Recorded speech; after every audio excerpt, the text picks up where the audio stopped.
कृष्ण भक्ति रस धारा को देखने के लिए चैनल को सब्सक्राइब करें और उसके सामने जो बेल आइकन है उसे प्रेस करें, जिससे आने वाले सारे वीडियो आप तक पहुंच सकें। हाँ, मुझे एक संत कथा सुना रहे थे। एक सज्जन का नाम था दानचंद।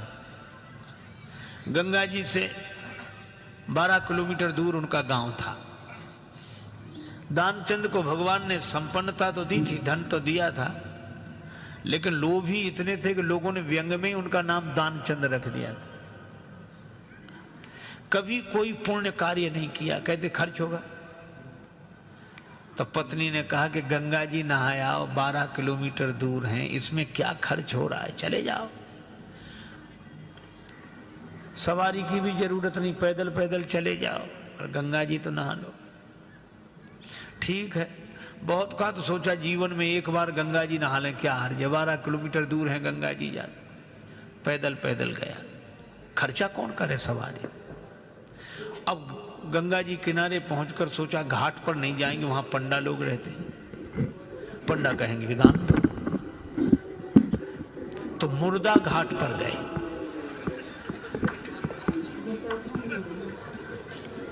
अब मुर्दा घाट तो खाली रहता, कभी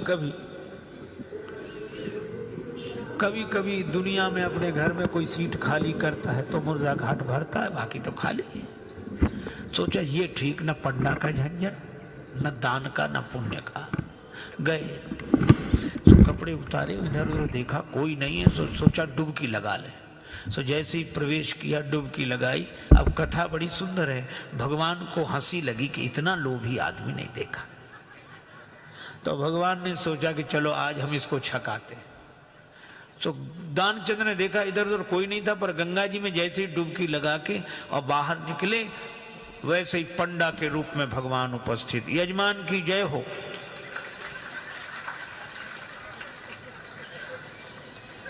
दानचंद बोले तुम कौन हो। भगवान ने कहा कि हम पंडा हैं, संतोषी ब्राह्मण हैं, इसी घाट पे पड़े रहते हैं। दानचंद बोले मुर्दा घाट भी नहीं छोड़ा। पंडा जी बोले हम संतोषी ब्राह्मण हैं और घाट पर तो और पंडा लोग रहते हैं, हम तो यहीं पड़े रहते हैं, और हम हमारे लिए कोई ना कोई आप जैसा यजमान आ जाता, एक एक वर्ष तक का खाने पीने का इंतजाम कर देता है। दानचंद बोले एक एक वर्ष इंतजाम हम एक दिन का भी नहीं कर सकते, एक समय का भी नहीं। पंडा जी बोले कोई जबरदस्ती थोड़ा ही है, आपकी जैसी श्रद्धा हो, कुछ ना कुछ तो देना पड़ेगा। दानचंद बोले हमने आज तक नहीं दिया। पंडा जी बोले आज तो देना पड़ेगा। तो अब सोचा क्या करना, बोले उधार दे रहे हैं। उधार, हाँ कितना, बस वो एक धेला, उन दिनों चलता था एक धेला, बस 1 पैसा। भगवान ने कहा चल दिया, तो संकल्प करा लिया, 1 धेला उधार देकर 12 किलोमीटर गया, नहाया, फिर 12 किलोमीटर पैदल चलकर आया। शाम होने को आई, थका हुआ दानचंद बेचारा घर में भीतर सोने ही जा रहा था। तब तक दरवाजे पे आवाज आई, यजमान की जय हो। दानचंद का देखो कौन है। पत्नी बाहर गई, देख कर आई और बोली किसी पंडा से कुछ देने के लिए कहे आए थे। दानचंद जी बोले कहा था। बोले आ गए, बाहर आई हैं। दानचंद बोले आ गया वो, हाँ। दानचंद बोले कि कह दो कि अभी दानचंद बीमार हैं, 2-4 दिन बाद आना। पत्नी ने कहा कि वो तबीयत खराब हो गई, वो बीमार ज्यादा हैं, आप 2-4 दिन बाद आना। पंडा जी बोले दान मिले चाहे ना मिले, पर हमारे संकल्प में वो हमारे यजमान बीमार हो, ऐसे संकट के समय यजमान को छोड़ना धर्म नहीं। हम भी यहीं रहेंगे जब तक वो स्वस्थ नहीं हो जाते, यहीं इंतजाम कर दे। आप तो सामग्री ला दो, हम तो बना लेंगे अपने हाथ से भोजन। पत्नी ने फिर जाके कहा,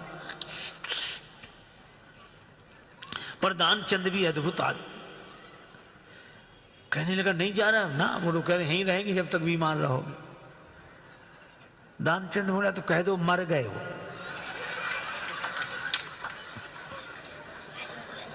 तो ये ऐसे कैसे कह दें, दानचंद बोले तुम कह दो हम श्वास रोके पड़े रहेंगे। पत्नी ने झूठे जाकर रोते हुए अभी अभी चले गए वो सवाल। पंडा जी बोले चले गए, मर गए। अरे राम राम, लेकिन यजमान का जब तक अंतिम संस्कार ना हो जाए हम कैसे जा सकते। और तुम कहां बुलाती फिरोगी लोगों को, गांव इतना बड़ा, हम ही सबको खबर किए देते हैं। अब पत्नी बहुत सुनो सुनो पंडा जी, तब तो अमित रूप प्रगटे ते ही काला, पूरे गांव में कह दिया कि दानचंद चले गए चले गए। अच्छा, लोग सचमुच इकट्ठे हो गए और भगवान को भी मन में हंसी लगे, ऐसा जिद्दी आदमी श्वास रोके पड़ा। लोगों ने उसे मुर्दा समझकर उठाया। अब उसकी पत्नी रोवे, और वो सही में रोवे, वो कहे ये मरे नहीं है। और गांव वाले कहते जाने वाला तो गया, ये तो तुम्हारा मोह है। वो कहे कि नहीं मरे, गए वो तो। वो बेचारी रोती रही, कौन सुने। दानचंद को उठा लिया, बांध लिया, और वो भी बंध गया। भगवान ने कहा कि हद हो गई, ऐसा आदमी हमने नहीं देखा। भगवान को लगा कि सब हमसे हार जाते हैं, आज हम हार गए इससे। ले गए, चिता पर रख दिया, अग्नि लगने वाली थी। भगवान ने कहा ये मर जाएगा लेकिन देगा नहीं कुछ। तो भगवान ने कहा कि यजमान के कान में हम कुछ मंत्र बोलेंगे। हाँ ठीक है। सो भगवान ने कान में कहा, आया हूं बैकुंठ से तुम हित नाता जोड़। भगवान ने कहा कि हम हार गए, हम भगवान हैं, बैकुंठ से आए, तुमसे नाता हमने जोड़ा। सो पंडा ने जो कहा कि आया हूं बैकुंठ से तुम हित नाता जोड़, तो दानचंद ने सोचा ये तो भगवान है। सो आंख खोली, और जो आंख खोली तो वही पंडा, और जो पंडा को देखा तो फिर आंख बंद कर ली। भगवान ने कहा कि हम तुमसे कुछ नहीं लेंगे, मांग ले हो वरदान कछु, तुम ही हमसे कुछ मांग लो। तो दानचंद क्या बोला, बोले धेला दीजिए छोड़, बस वही छोड़ दो और कुछ नहीं चाहिए। अब बोलो, ये लोभ की अति, इतनी अति। देखो, सहस्त्राबाहु के 1000 भुजाएं, सहस्त्रबाहु 1000 भुजाएं, और परशुराम जी ने फरसे से उसके हाथ काटे। और फरसा क्या है, दान परस बुद्धि शक्ति प्रचंडा, दान ही फरसा है। और 1000 भुजाओं से केवल अपने एक पेट के लिए ही समेटना और किसी को न मिलने दे, यह सहस्त्राबाहु है। तो लोभ की भुजाएं तो दान के फरसे से ही कटती हैं, और कोई उपाय नहीं है। एक बार एक सज्जन एक महात्मा के पास गए, कहने लगे हम भी भगवान की पूजा करना चाहते हैं, बहुत बढ़िया से बढ़िया लगता है, कीमती से कीमती चीज भगवान को बनाकर खिलाएं, और हार पहनाएं हीरों का, सोने का, और कपड़े पहनाएं और भोग लगाएं, कीर्तन करें। तो महात्मा जी बोले करो, तुमको भगवान ने बहुत दिया है। बोले दिया तो है, लेकिन दिल नहीं दिया, हम खर्च नहीं कर सकते। महाराज आपसे साफ साफ कह रहे हैं, हमसे भगवान प्रसन्न होंगे? महात्मा बोले हो जाएंगे। क्या? धन तुम अपने पास रखो, फिर मानसिक पूजा करो। अच्छा, मानसिक पूजा में तो कोई खर्च होना नहीं। महात्मा की कृपा, वो ध्यान में बैठे तो उनको भगवान दिखने लगे। अब वो कहे हाँ, भगवान को ऐसे नहीं, सोने के सिंहासन पर बिठाएंगे। तो मन से ही सोने का सिंहासन, हीरों का हार पहनाएंगे, रेशमी ये वस्त्र धारण कराएंगे, मखमली, सब तरह तरह की चीजें बना बना के खिलाएंगे। ठीक है। अब एक दिन भगवान का ध्यान किया, तो भगवान ध्यान में आ गए, तो भगवान को खीर खिला रहे, बड़ा सुंदर स्वादिष्ट दूध, और उसमें मेवा आदि डाल के चीनी डाल रहा था। लोभ वहां भी पहुंच गया, एक चम्मच चीनी डाल दी, दूसरी डाल रहा था, अरे ज्यादा, दूसरी हटा ली।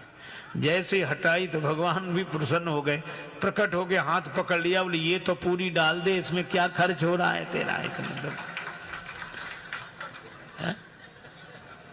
कुछ लोग हैं जो छोड़ते नहीं है। छूट जाए ये अलग बात है, पर छोड़ते नहीं। पर दूसरे लोग भी हैं जो छूते नहीं है। एक बार हम 2-4 संत किसी के निमंत्रण पर गए, तो गृह स्वामी ने भोजन कराया और भोजन के बाद वो दक्षिणा देने लगा। तो जिसे देता था वो लेते थे। एक साधक बैठे थे, उनको जैसे वो देने लगा दक्षिणा, नहीं नहीं नहीं नहीं, दूर रखो, दूर रखो। उसने कहा क्यों महाराज? हम छूते नहीं हैं, दूर रखो। तो औरों को तो ऐसे प्रणाम कर रहा था, जिन्होंने कहा हम छूते नहीं, ऐसे प्रणाम किया। मतलब ये कि सब नंबर 2 के हैं, यही एक ठीक है, श्रेष्ठ है। अच्छा, हम लोगों को भी अच्छा लगा कि भाई त्याग है, इतना ऊंचा त्याग है, प्रणाम है। लेकिन जब दूसरा दृश्य देखा, वो जैसे ही लंबा प्रणाम करके चलने लगा, तो बोला कहां जा रहे हो? इधर। वो दक्षिणा कहा आप तो छूते नहीं।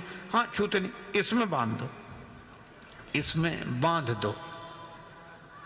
तो हमारे बगल में एक सज्जन बैठे थे, कहने लगे कि ये तो छूते नहीं। हमने कहा ये बांधते हैं। तो बोले आप मुझसे कहने लगे कि ऐसा क्यों कह रहे हो? हमारा विरोध। हमका विरोध नहीं कर रहे महाराज, नाराज मत हो, आपको जरूरत है कि नहीं? बोले बिल्कुल है। तो हमने कहा जब नाक पकड़नी है तो ऐसे काहे नहीं पकड़ लेते, ऐसे काहे को पकड़ते हैं? बोले हम कपड़े से छूते हैं, इससे नहीं छूते हैं। हमने कहा महाराज ये भी कपड़ा ही है। वासांस जीर्णानि यथा विहाय नवानि गृह्णाति नरोपराणि। हमारे गुरुदेव कहते थे है भूत पांचों का बना, यह वस्त्र सुंदर आपका, बनता बिगड़ता है यही नहीं, कुछ बिगड़ता आपका।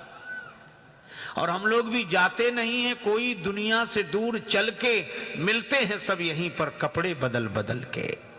ये कपड़ा ही है, उसमें क्या है? लेकिन केवल वाह के लिए कि लोग कहें वाह इन्होंने छुआ नहीं लेकिन ले तो लिया। तो 2 अतियां दिखाई देती हैं समाज में। कुछ लोग छोड़ते नहीं हैं, कुछ लोग छूते नहीं हैं। और मैं आपको बताऊं, चाहे दंभ हो और चाहे लोभ हो, दोनों जहां रहेंगे वहां सुंदर कांड नहीं होगा। सुंदर कांड तो तब होगा जब हनुमंत कथा से